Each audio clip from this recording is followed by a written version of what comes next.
Hey legends, and welcome back to the Sim Racing channel, where we're resuming our regularly scheduled worship of AMS2. Today's update, version 0.9.1, brings with it some actual new content, namely the Kyalami Grand Prix circuit and the Sigma P1, P2 car.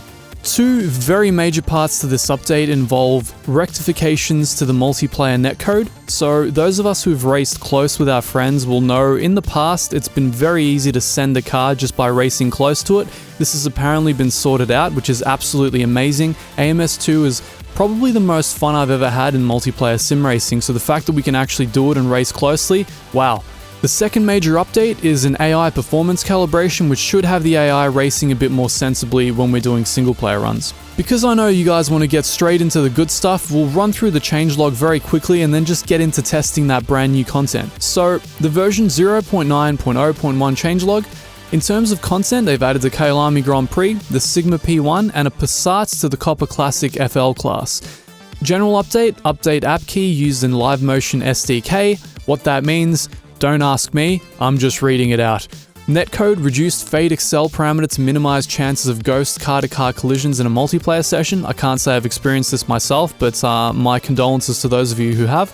In terms of the UI and HUD, some nice quality of life fixes. Fixed the back button on time trial screen, amended all brake bias labels to include front/rear qualifier and all values to include front and rear, which is absolutely amazing. I hated the guesswork of trying to guess which direction was what for any given sim, so whenever they qualify these labels, it makes things so much easier than you having to look online or test for yourself. Are the brakes understeering? Are the brakes oversteering?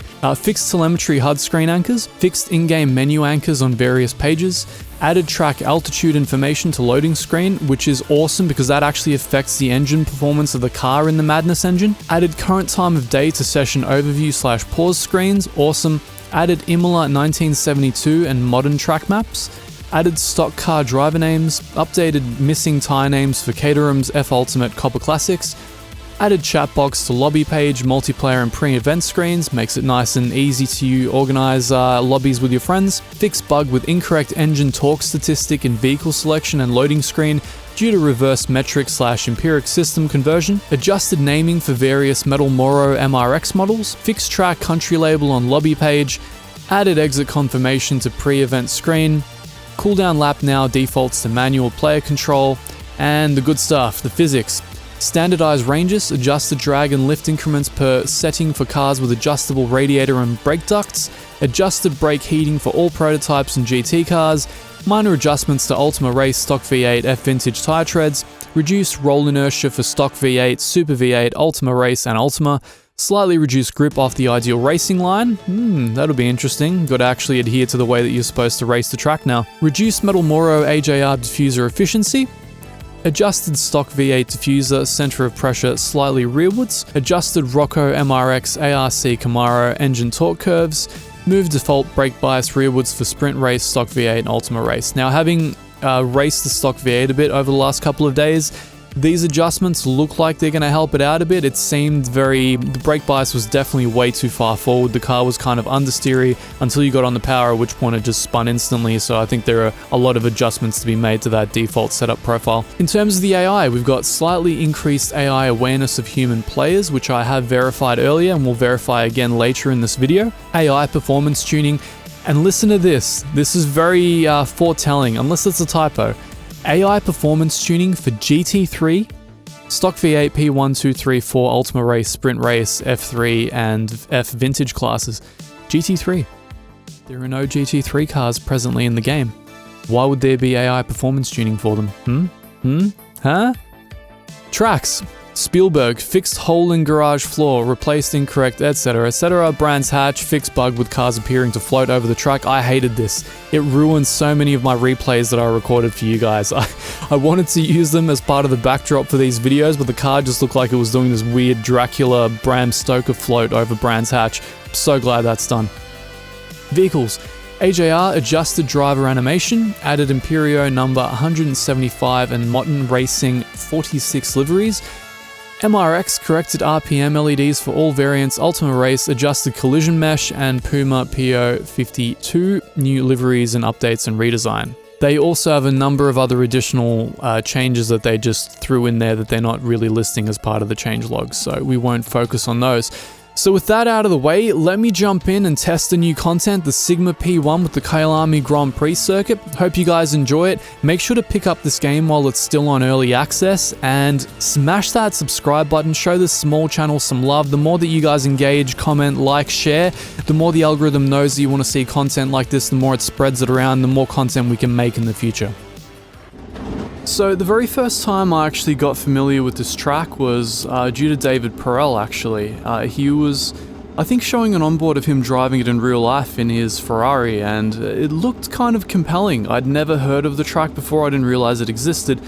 I always assumed that the reason he spoke so highly of it was because, you know, he's South African, so's the track, but I mean, it very much has its own merits. Very, very cool track. So, okay, after we unstall, we'll get out of the pits and go for a drive.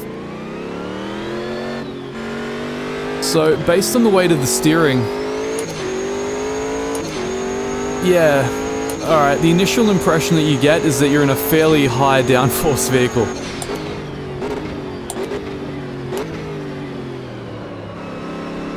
I feel like I've picked about the perfect time of day to do this. It's a gorgeous track at sunset. Now, I initially didn't quite gel with this car. It had a lot of odd characteristics. So it's got somewhat of a non-linear, non-linear power curve, where the boost all really kicks in towards the end of the rev range, and you've really got to watch out, because if you're in high revs and you're coming out of a corner, you may have a bad time if you've got a loose throttle foot. As you can probably tell by the roughness of this, I'm not at a point of familiarity with this track where I can comfortably talk while driving it. Actually, this is the first time I've ever driven it.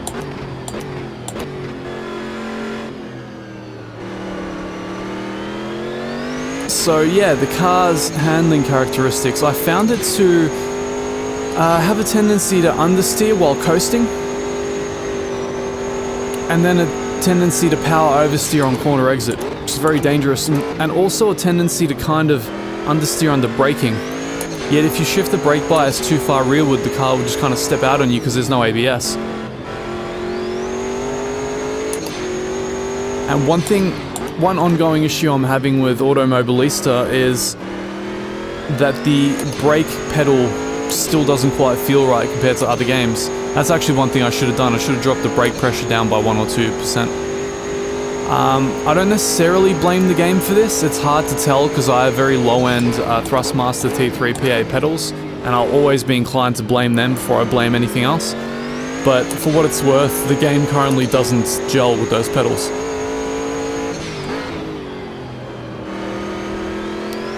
So as you can see, the track has a really, really cool flow to it.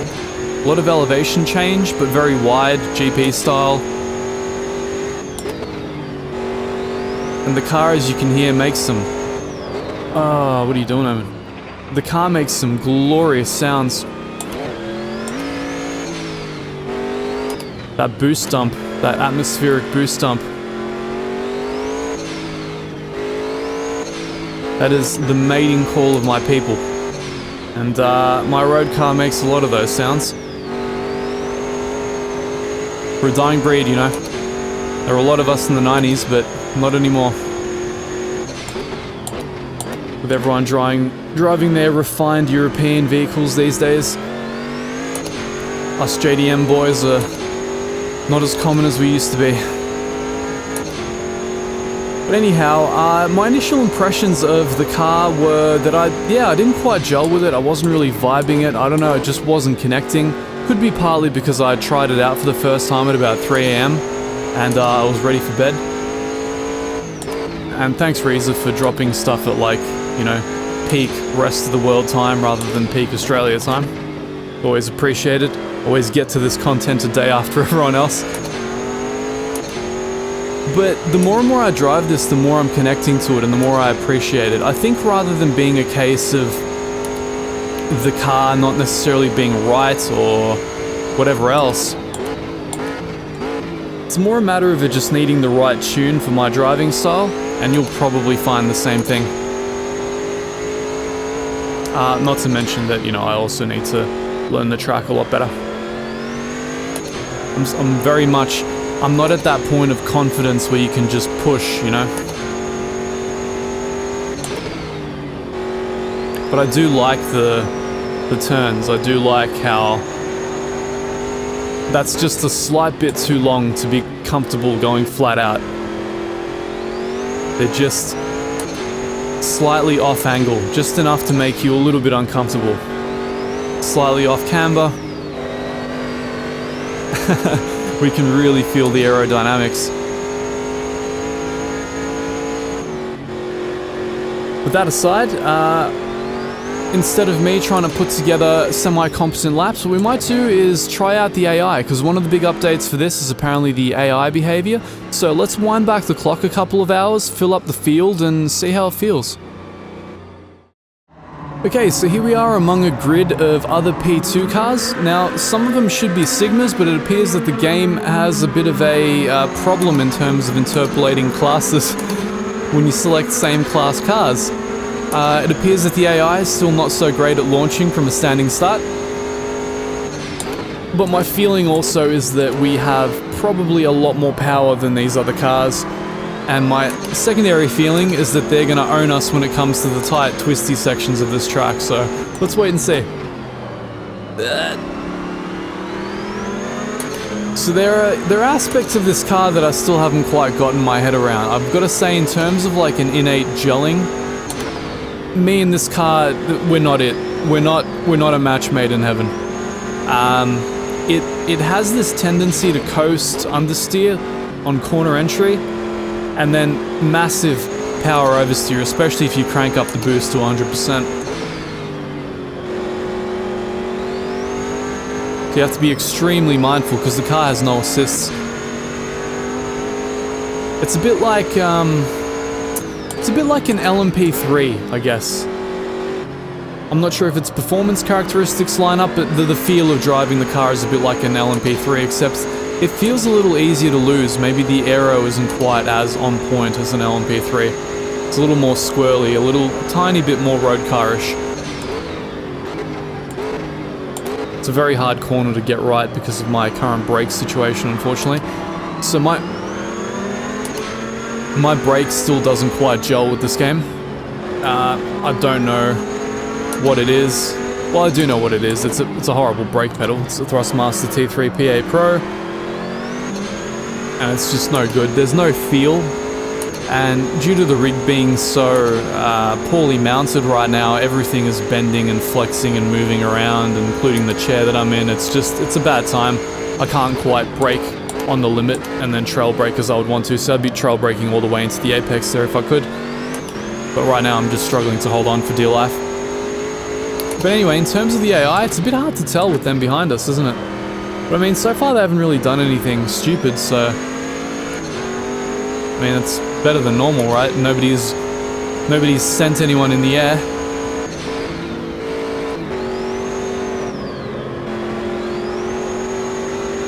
It's an interesting track, this one. A lot of long, flowing corners, very wide, very F1 style.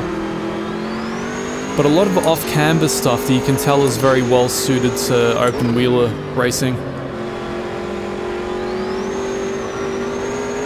And while it's certainly not bad in these prototypes, I feel like the open wheelers is where it would truly shine. We could really just get that downforce going, the low weight, to really throw the car around, you know, in a controlled fashion. So as you can probably tell, time is passing at an accelerated pace right now. That is completely intentional. I wanted you guys to see a nice day-night cycle in this gorgeous engine. It's one thing I've always... Wow, there's that corner entry understeer character. But one thing I've always loved about this Madness engine is, I guess, the aesthetics of it. And Jimmy did a really good job covering that on his Daytona 24 Hours video. If you guys haven't seen that, check it out. I loved it. He loved it. I mean, even though Project Cars is iffy at the best of times when it comes to handling, you can't argue with the immersion factor, and it's great that AMS2 being built on the Madness engine has obviously borrowed a lot of that, as well as making oh man, he almost sent me, as well as making major improvements to the handling model, and not to mention the force feedback model. So the force feedback of this car isn't maybe quite as inspiring as, let's say, the Rocco, which is like a very direct connection to the axle.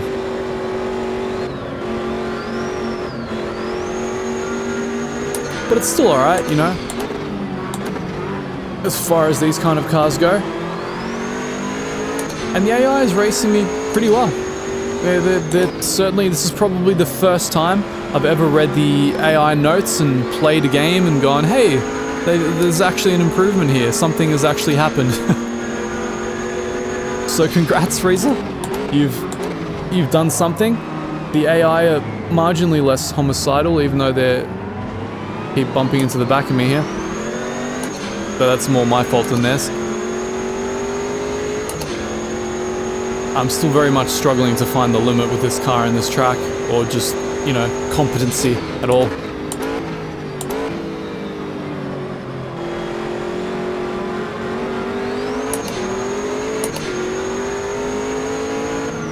But it's an interesting power dynamic. The other cars are clearly much lighter and more nimble in the corners, whereas I'm gonna do much better here. Yeah, you can already see I'm pulling away like crazy. Might create an interesting racing dynamic. I mean, I've never watched a P series race, so I don't even really know what they are. Looking at the nice heads-up display on my left here on the dash, seeing that everything is in Brazilian,